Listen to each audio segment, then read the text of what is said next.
नमस्कार,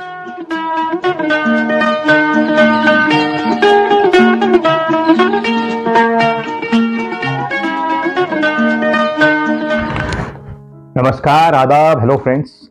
आपके साथ मैं फराज हूं और चैनल आप जानते हैं, फिल्मी फराज। आज जो प्रोग्राम खास ये रिकॉर्ड हम कर रहे हैं आपके लिए, तो ये तारीख जो है, डेट 24 दिसंबर, यानी हमारे प्यारे रफ़ी साहब का जन्मदिन, उनका बर्थडे। और दुनिया से वो कब गए कहने के लिए 31 जुलाई 1980, लेकिन मैं ये मानता हूं आज भी हमारे साथ हैं, गीतों के जरिए, इंसानियत के जरिए, अपनी नेकियों के जरिए, और हमेशा रहेंगे। हमारी जो आने वाली नस्लें होंगी कयामत तक उनके साथ भी। वैसे हम जैसे जो चाहने वाले होते हैं, या आप लोग हैं जो रफ़ी साहब के शेदाई हैं, उनके लिए उनका जन्मदिन रोज़ है, क्योंकि रोज़ी सुबह जो होती है, शाम होती है, रात होती है, उनके नगमों से होती है। दर्द भरे हों, खुशी के हों, कोई बर्थडे का मौका हो, शादी का मौका हो, ये हम जानते हैं। आज के इस कार्यक्रम में आपको ये बताता हूं, कोशिश करूंगा कि रफ़ी साहब ने 1970 के दशक में क्या कहा था अपने घर वालों से। वो कौन सी खास बात थी जिसके बाद उनके घर वाले खामोश हो गए थे। पहले कुछ बातें करते हैं इधर उधर की, रफ़ी साहब से जुड़ी हुई, उनकी फैमिली।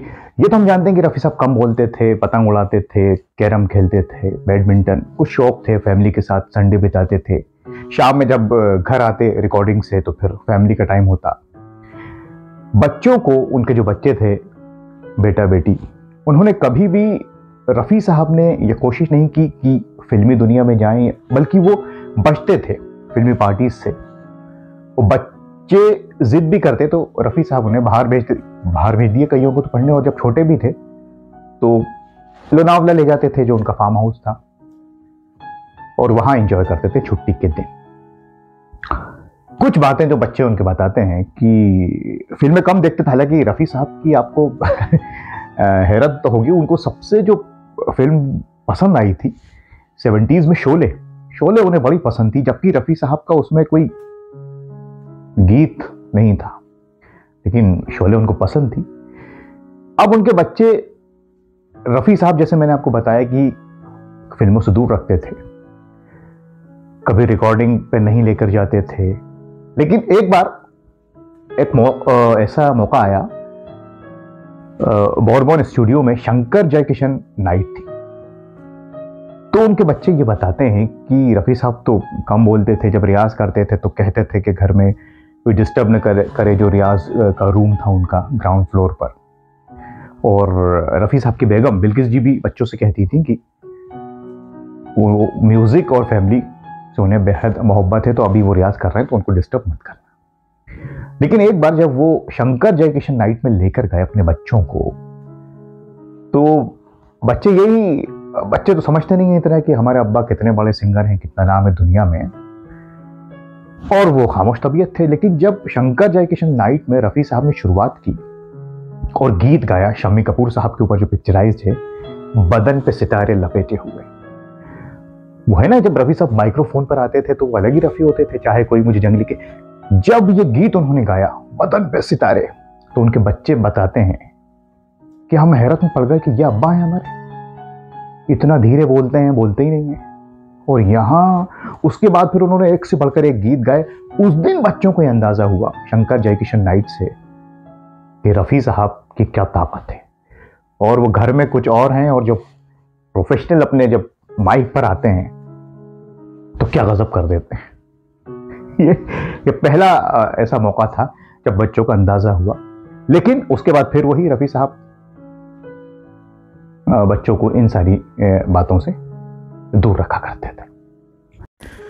दोस्तों, यहाँ इस बात का जिक्र कर दें जो रफ़ी साहब की बेटी नसरीन जी ने बताई है कि कभी कभी बांद्रा टॉकीज़ में रफ़ी साहब अपनी फैमिली के साथ फिल्म देखने जाया करते थे, और वहाँ पर बच्चों को इस बात का अंदाज़ा हुआ जब पब्लिक रफ़ी साहब को घेर लिया करती थी कि रफ़ी साहब खुद कितने बड़े सेलिब्रिटी हैं, लेकिन उन्होंने इस बात को कभी नहीं माना, क्योंकि रफ़ी साहब तो ज़मीनी इंसान थे। यहाँ तक कि वो कारों के शौकीन थे, लेकिन ब्लैक ग्रीन फिएट कार में चला करते थे।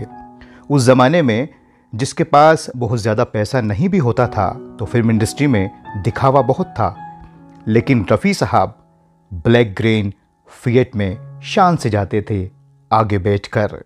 नसरीन जी ये भी बताती हैं कि रफ़ी साहब के अलावा एक एक्टर और थे, एवरग्रीन देवानंद साहब, जो रफ़ी साहब की तरह ही फिएट कार का इस्तेमाल किया करते थे। साथियों, यहाँ एक बात और याद आ गई। जब 1980 में रफ़ी साहब को हार्ट अटैक आया तो हॉस्पिटल ले जाते वक्त उन्होंने अपने घर वालों से कहा, बेटियों से कहा, अपनी बीवी से कहा, मेरे लिए दुआ करना। और आज भी हम सब रफ़ी साहब के लिए दुआ करते हैं, उन्हें दुआ देते रहते हैं। चाहे कोई मुझे जंगली कहे, कहने दो जी कहता रहे, बदन पे सितारे लपेटे हुए तो जान तमन। मैंने पूछा चांद से कि देखा है कहीं मेरे यार, से दिन और रात, वक्त से कल दिल, दर्द जिगर दिल में जगो। नाम अब्दुल है मेरा, सबकी खबर रखता हूँ। मेरे दोस्त किस्सा ये क्या हो गया, इंसान की औलाद है इंसान बनेगा तू हिंद।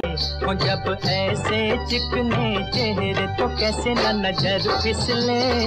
इस देश का यारो क्या कहना, ये देश है दुनिया का गहना।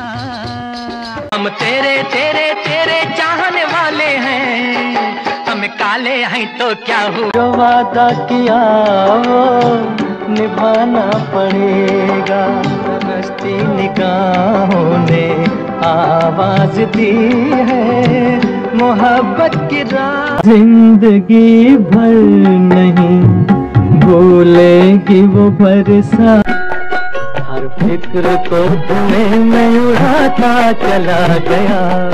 वालो जरा मुड़ के देखो, क्षमा से कहीं आग लग जाए।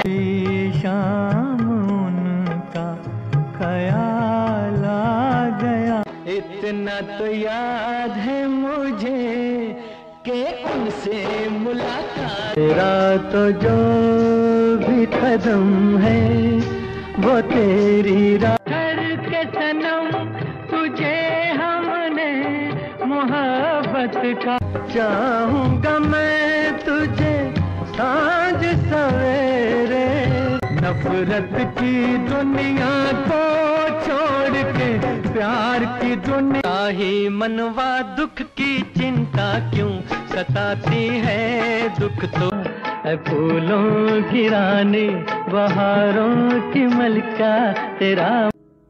एक बात और आपसे शेयर करूं, जब 1971 में रफ़ी साहब की बेटी और बेटे नसरीन जी की और उनके बेटे की शादी हुई, खालिद की, तो 1971 में जब होटल ताज में खाना हुआ, तब एक बार फिर से घर वालों ने यह देखा कि बड़े बड़े सेलिब्रिटीज उस प्रोग्राम में आए।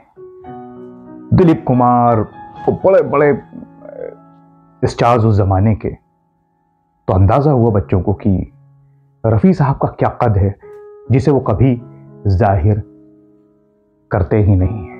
तो ऐसी बहुत सी बातें हैं। दो मैंने आपसे बातें शेयर की, एक तो वो शंकर जयकिशन नाइट की और ये होटल ताज की।